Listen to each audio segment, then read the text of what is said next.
Atenção! Começa agora uma teleaula de Geografia do Ensino Médio. Você vai assistir a teleaula de número 20. Bons estudos!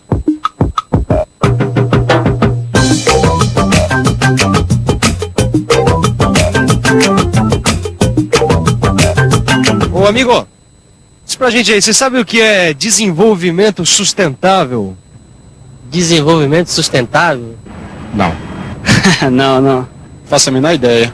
Se por acaso você também não sabe o que é desenvolvimento sustentável, então fica atento, porque a sustentabilidade do desenvolvimento brasileiro é o tema desta teleaula. Hoje você vai ver que o desenvolvimento sustentável busca criar uma nova relação entre o homem e seu meio ambiente, conciliando preservação da natureza, qualidade de vida e desenvolvimento econômico. E ainda nesta teleaula, você vai ver de que maneira o desenvolvimento da região amazônica traz à tona as teorias de sustentabilidade econômica.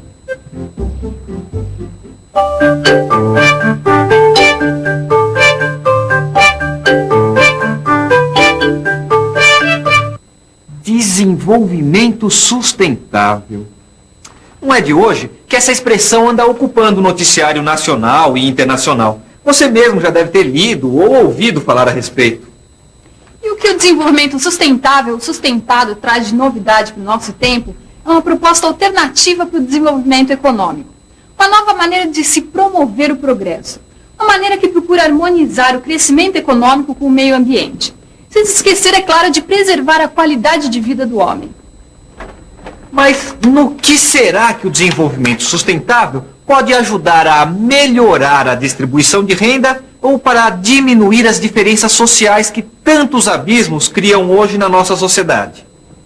O desenvolvimento sustentável é expressão e instrumento das grandes mudanças em curso no final do milênio. E ele é um modelo que visa conciliar justamente os conflitos que marcam essa transição e implementar uma nova relação sociedade-natureza condizente com um novo modo de produzir que se configura baseado na informação e na ciência e na tecnologia. Ele propõe regular o uso do território a partir de 3 princípios básicos. O primeiro, a eficácia, referente à nova racionalidade de poupança de recursos e incorporação de informação e tecnologia nos produtos e processos. O segundo princípio do desenvolvimento sustentável, da regulação do uso do território, é a valorização da diferença, referente à identificação e potencialização das vantagens competitivas de cada território. Finalmente, o terceiro princípio é a descentralização, constituindo nova forma de governo em parceria, que identificamos como gestão do território e que é a expressão da nova relação entre o setor público e o setor privado. A novidade histórica desse novo modelo é que ele não pode ser transposto automaticamente para todos os lugares, o que é uma coisa, aliás, muito positiva. E por que ele não pode ser transposto? Porque ele depende justamente da valorização da diferença e das vantagens competitivas de cada território. Em resumo, o que caracteriza basicamente o desenvolvimento sustentável é que ele está vinculado, em sua forma e conteúdo, a uma base ambiental e ao processo eficiente de aproveitamento dos recursos naturais em uma visão antecipada. Mas não se trata simplesmente de prever quais são os impactos negativos de uma determinada ação econômica sobre um ambiente específico. Não. Mais do que isso, o desenvolvimento sustentável pretende integrar ambiente e economia sem que haja conflitos entre interesses aparentemente tão distintos.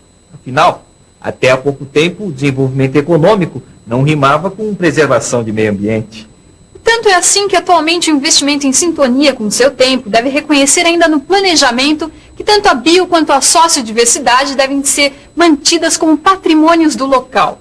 Mas para se chegar a isso é preciso distinguir e ao mesmo tempo articular 4 dimensões fundamentais do desenvolvimento. Dimensões que nós vamos analisar agora. A primeira delas é a dimensão ambiental ou ecológica, que inclui todos os recursos naturais à disposição da nação. A dimensão da estrutura produtiva também é levada em conta pelo desenvolvimento sustentável. Mas além das dimensões ambiental e produtiva, existem outras 2 dimensões que devem ser levadas em consideração na hora de se fazer uma política de desenvolvimento sustentável. E a terceira dessas dimensões é a do desenvolvimento humano, que é composta pela categoria econômica clássica do trabalho, mas que também inclui a capacitação e a habilidade de utilizar e adaptar tecnologias no proveito das comunidades locais. E por fim, a gente tem a dimensão institucional, que pressupõe toda a estrutura institucional, legal e organizacional da sociedade em todos os seus níveis de gestão, assim como as possíveis combinações entre o setor público e privado. Tem mais um elemento sendo levado em conta na hora de se planejar qualquer empreendimento. É a dimensão ambiental ou ecológica. Uma dimensão que vem sendo levada em conta por essa fábrica aqui, que passou a cuidar dos seus efluentes e hoje não joga mais água poluída nos rios.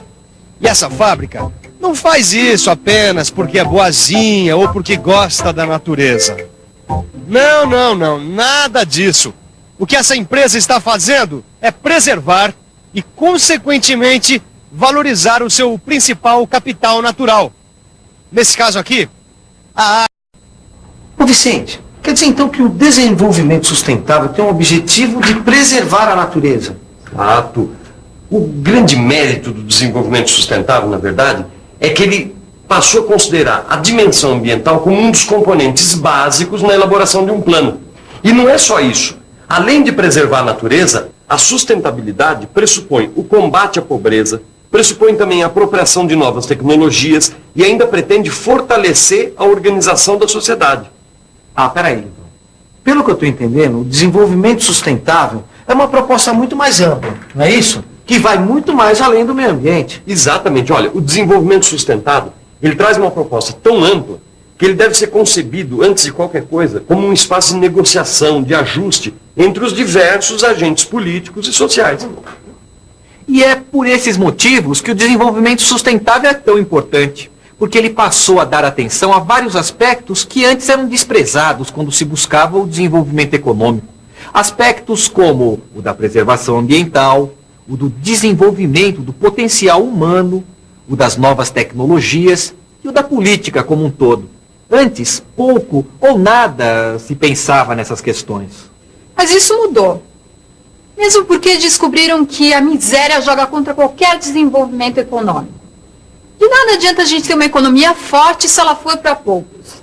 Mas implantar de fato uma nova postura não é tarefa das mais fáceis. E é por isso mesmo que essa luta depende e muito do resgate da cidadania. Pois só com instituições democráticas fortalecidas é que se torna possível controlar os rumos que o desenvolvimento econômico deve seguir. Tudo isso só seria ou será possível através da democracia participativa. Quer dizer, a sociedade, as pessoas envolvidas nesse processo de desenvolvimento precisam ter voz ativa na gestão do território. O primeiro passo para estimular a gestão democrática do território é o reconhecimento das diversidades. Pense nas diversidades biológicas, culturais e tecnológicas do Brasil. Não dá para definir este país de uma forma autoritária e homogeneizadora. Muito menos para administrar toda essa diversidade sem a participação e o compromisso de todos. Por falar nos rumos que devem ser adotados ao se pensar em desenvolvimento econômico, aqui no Brasil talvez o melhor exemplo seja o da região amazônica. Como desenvolver essa região? De que forma? A Amazônia, como todos nós sabemos, tem um potencial imenso e pouco aproveitado, além de ser quase que totalmente desconhecida. Mas afinal de contas, que região é essa? Manaus, Amazonas. Teca, você não sabe o que é subir o rio Amazonas de barco. Foi a experiência mais incrível da minha vida. Principalmente depois que eu soube da importância disso aqui. Os números são impressionantes. Aqui está 1/20 da superfície terrestre, 1/5 da água doce do planeta, 1/3 das florestas latifoliadas do globo e apenas 3,5 milésimos da população mundial. Apesar da riqueza mineral e madeireira da Amazônia impressionarem bastante, hoje ela é uma região que se destaca principalmente pela sua diversidade biológica. Tamanha é a concentração de vida que essa região é fonte primordial para o desenvolvimento científico-tecnológico, principalmente para a biotecnologia. Muito pouco se sabe sobre os efeitos reais da destruição da floresta na circulação atmosférica terrestre, como o efeito estufa, por exemplo. Na verdade, apesar do desflorestamento rápido e extenso das últimas décadas, 85% da área da floresta ainda não foi alterada. Diante de tanta área ainda virgem, o desafio do manejo sustentado da floresta fica ainda mais importante. Mas os problemas da Amazônia não estão só ligados às questões ecológicas, ou então ao desenvolvimento da ciência e da tecnologia. Hoje a Amazônia é utilizada como um forte instrumento de pressão para a adesão ao norte, o que acaba refletindo as contradições entre as economias centrais na redefinição das suas zonas de influência. Nessa questão, revelam-se os mais diversos interesses sobre o verde da floresta. Interesses dos seringueiros, dos índios, dos ambientalistas nacionais e mundiais, das empresas transnacionais e dos governos das potências hegemônicas. Os interesses que envolvem uma região tão rica e complexa como a Amazônia também estão mudando a postura dos grandes bancos internacionais.